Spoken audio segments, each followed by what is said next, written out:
च्या भागामध्ये आपण पाहणार आहोत की जय आता शरूसोबत डबल सीटने जात असतो. तेच आता त्याने अगदीच ना तिच्या खांद्यावर हात ठेवलेला असतो. म्हणजेच काय होतं की धक्का लागतो आणि त्यामुळे मग काय, हात तर ठेवावाच लागतो. हात ठेवल्यामुळे आता तो जरा बिथरतो. त्याला असं वाटतं की काय केलं आहे मी हे, आणि मग नंतर तो गाडीवरनं उतरतो आणि त्यानंतर तो आता इकडे असणाऱ्या शरूकडे पाहत राहतो. शरूला म्हणत असतो की सॉरी, पण मला आता असं बसता येणार नाही. आणि तो ना आता टर्न करून बसतो, म्हणजे उलटाच. मग जेव्हा तो आता उलटा बसतो ना, तेव्हा त्याला रस्त्यावरनं जाणारे सगळीजणं हसत असतात, कारण उलटं कधी असं कोण बसत नाही आणि हा असा उलटा बसलेला होता, त्यामुळे प्रत्येकालाच हसू येत होतं. तर शरू म्हणते की आता काय झालं आहे. त्यावर जय म्हणतो की म्हटलंय ना गाडी थांबव, म्हटल्यावर गाडी थांबवा, मला नुसतं वैताग आला. मग आता त्याला विचारलं जातं की अगं अरे नेमकं झालं आहे तरी काय, एवढा कशाला वैतागतोयस तू, असंही त्याला विचारलं जातं. तेव्हा तो म्हणतो वैतागू नको तर काय करू, अरे तू नीट गाडी चालवत नाही आहेस. अरे मी अशीच गाडी चालवते, मी नीट चालवते, तू बस गाडीवर. आणि पुन्हा एकदा गाडी ती फास्ट चालवायला लागते. मध्येच आता रिक्षा येते, रिक्षा आल्यावर ती गाडी मध्येच थांबवते, जोरात ब्रेक दाबते, कारण ॲक्सिडेंट होणार होता ना, म्हणून तिने जोरात ब्रेक दाबलेला होता. पण त्या रिक्षामध्ये पमा असते. पमाने आता या दोघांनाही एकत्र पाहिलेलं होतं. पमाची बाई या दोघांना एकत्र पाहते तेव्हा मात्र आता तिला खूपच जास्त राग आलेला असतो. पमा म्हणत असते की तू ह्याच्यासोबत काय करतेस. त्यावर पमा आता जोरात ना शरूच्या कानाखाली वाजवते. ती कोणतीही गोष्ट समजून घेत नाही. मग हे सगळं आता पाहत असतो आणि प्लीज प्लीज असं करू नका असं एक म्हणतो. पण तू कोण आहेस रे मध्ये बोलणारा, आणि काय गं तुला मी सांगितलं होतं ना, तू असं का केलंस ते मला सांग. तुला मी बोलली आहे या माणसासोबत संबंध ठेवायचा नाही, बस गाडीत पटकन. पमा तिला रिक्षामध्ये बसवते. तिथे आता वाटेवर ना मध्येच ती स्कूटी तशीच राहते. मग हे सगळं बघून जय म्हणतो की बापरे, किती हे एवढं सगळं इम्पॉसिबल आहे. हे असंच चालूच राहिलं तर कसं होईल, कसं होणार आहे लग्न पुढे जाऊन, हाही विचार ना मनामध्ये येऊ लागलेला असतो. इकडे आता पमा घरी आलेली असते. पमा जेव्हा घरी येते तेव्हा शरूला म्हणते की तुला मी बोलली आहे ना, त्या माणसासोबत कशाला संबंध ठेवतेस.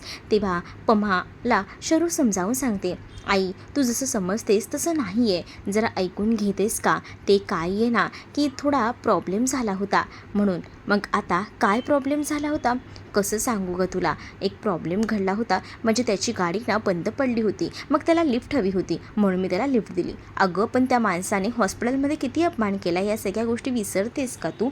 अगं त्या गोष्टी कधीच विसरायच्या नाही. त्या माणसाने आपल्याला त्रास दिला आहे, त्याची आई पण बघितलंस ना, आपल्याला किती घालून पाडून बोलली होती. मग मग आपण अशा माणसांना का असं संधी द्यायची नाही, अशा माणसांशी बोलायचं नाही.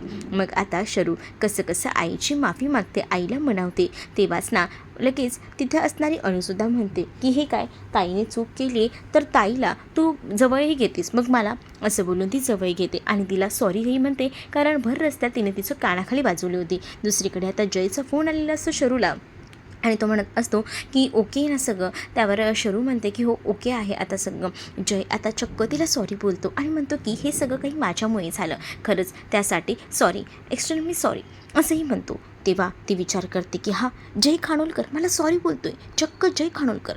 मग आता ती लगेच हो हो इट्स ओके असं बोलून फोन ठेवते. इकडे आता स्मायरा जी आहे ती भेटायला आलेली असते त्या गौतमला म्हणत असते की बघितलंस ना, झाला ना तुझा प्लॅन फ्लॉप. अरे त्या गौतमला किडनॅप करणार होतास, काय उपयोग झाला. मला माहिती आहे ना तुझ्याच्याने ना काहीच शक्य नाही आहे, मी सगळं बघितलं. जर तुला इतकंच पॉसिबल असलं असतं ना तर तू सगळ्या गोष्टी ना एका झटक्यात केल्या असत्यास. तर तुला माहिती का या सगळ्यामध्ये तू कसाही अडकू शकतोस, असंही आता ती त्याला बोलत असते. त्यावर तो म्हणतो मी कसं काय अडकणार आहे ह्याच्यात, मी अडकणार नाही आहे. अरे पण तुला माहीत नाही आहे ती शर्वरी आणि ते जय कसे आहेत ते. दुसरीकडे मात्र आता तू कशाला थांबलायस मग एवढा, त्या आसावरीसोबत लग्न करून टाक ना. का टाईमपास करतोयस, मला माझी लाईन क्लिअर करून दे ना, माझा गौतम मला हवा आहे. अरे पण जी मुलगी माझ्यावर प्रेमच करत नाही त्या मुलीवर मी लग्न का करू यार, असंही आता तो म्हणतो. हे यार तुला काहीच कळत नाही आहे का. आणि असं बोलून ती आता लगेच तिकडनं बॅग वगैरे काढते. तिच्याकडे ना खूप सारे पैसे असतात आणि ती पैशांची बॅग काढून त्याच्या हातात देते आणि त्याला म्हणते की हे घे, हे पैसे घे, मला माहिती आहे तुझ्यासारखा माणूस ना फक्त पैशांवरच बोलू शकतो, आणि अजून पण मी देईन पैसे, पण माझं काम झालं पाहिजे, लवकरात लवकर त्या आसावरीसोबत लग्न कर. मग तोही तिला म्हणतो की ठीक आहे, मी लग्न करायला तयार आहे, पण त्यासाठी मला अजून एक बॅग लागेल, म्हणजे पैशांची बॅग तयार ठेव, कारण मला हनीमूनलासुद्धा जायचं आहे ना त्यासाठी. असं बोलून तो मुद्दामून तिला चिडवत असतो. दुसरीकडे आता स्वामींच्या स्वरूपात एक व्यक्ती आलेला आहे असं म्हणायला हरकत नाही, कारण आता तो व्यक्ती येतो आणि तो पैसे देऊन जातो. म्हणजे अन्नपूर्णाच्या ज्या कॅटरिंग मध्ये काम केलं होतं ना त्याचेच हे पैसे असतात. आणि सोबत एक अन्नपूर्णाने चिठ्ठीसुद्धा पाठवलेली असते. आणि ती चिठ्ठी वाचून ना आता पमा जी आहे ती भावूक झालेली असते, कारण अन्नपूर्णाने ना सगळ्या काही गोष्टी व्यवस्थित मॅनेज केलेल्या होत्या आणि तसंच त्या सगळ्या गोष्टी दिल्या होत्या आणि सोबतच ना तिने अहेरसुद्धा पाठवला होता.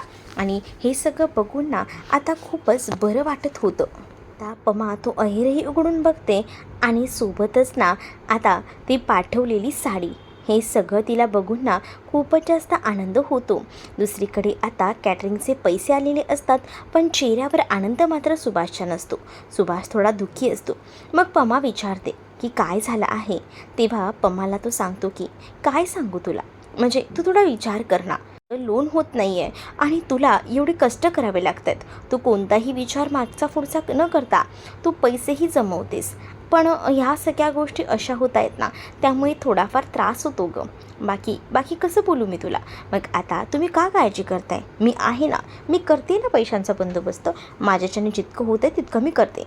आणि मी तर साक्षात स्वामींनासुद्धा सांगितले, आता सगळी जबाबदारी तुमची आहे, तुम्हीच काय ते बघून घ्या, हे मी स्वामींना स्पष्ट सांगितले, असंही ती आता म्हणत असते.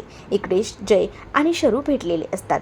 तेच आता शरूला जय बोलत असतो की ही काय वेळ झाली का यायची, तुला सांगितलेलं होतं त्यावेळेत तर तू आली नाहीस. मग तेव्हाच ना आता जय म्हणत असतो की चल, आपल्याला महत्त्वाचं काम आहे. आता काय, अरे गौतमला किडनॅप केलं होतं, ती गोष्ट आपण बघितलीच का, विचारात घेतली का, नाही ना.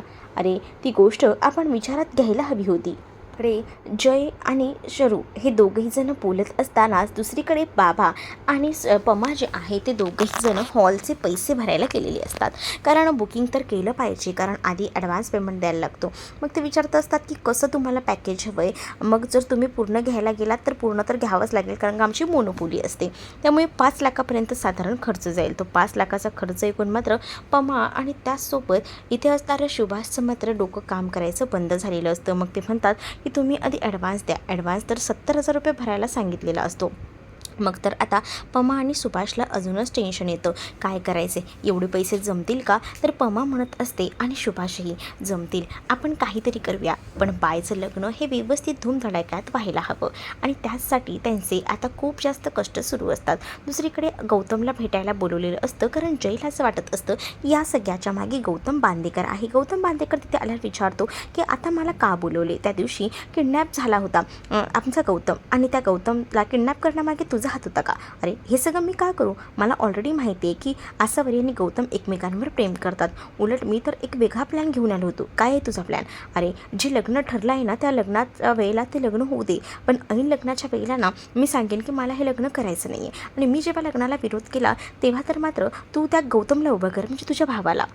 मग आता हिच्या आईवडीलसुद्धा काही बोलणार नाही.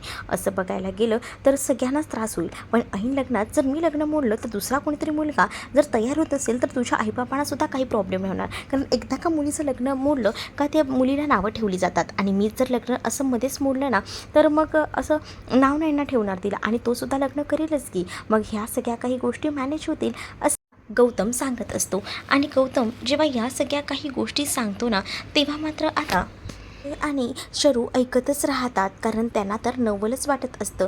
पण जेव्हा जय आणि शरू हे सगळं काही ऐकतात ना तेव्हा मात्र आता त्या दोघांनाही ते म्हणणं पडतं आणि त्याला ते होकार देतात. पण गौतमचा या सगळ्यामागे उद्दिष्ट वेगळाच आहे, त्याला फक्त पैसे लुटायचेत आणि आसावरीचं आयुष्य बरबाद करायचे, त्याचा हाच मेन मोटो आहे आणि त्याचसाठी तो काही देखील करायला तयार आहे. तर तुम्हाला हा भाग कसा वाटला आहे हे नक्कीच मला कमेंटमध्ये सांगा, आणि अशाच नवनवीन भागांसाठी आपल्या चॅनलला सबस्क्राईब करायला विसरू नका. चॅनलवर नवीन असाल तर व्हिडिओला लाईक करायलाही विसरू नका. चला तर मग भेटूया पुढच्या भागात. तोपर्यंत टाटा बाय.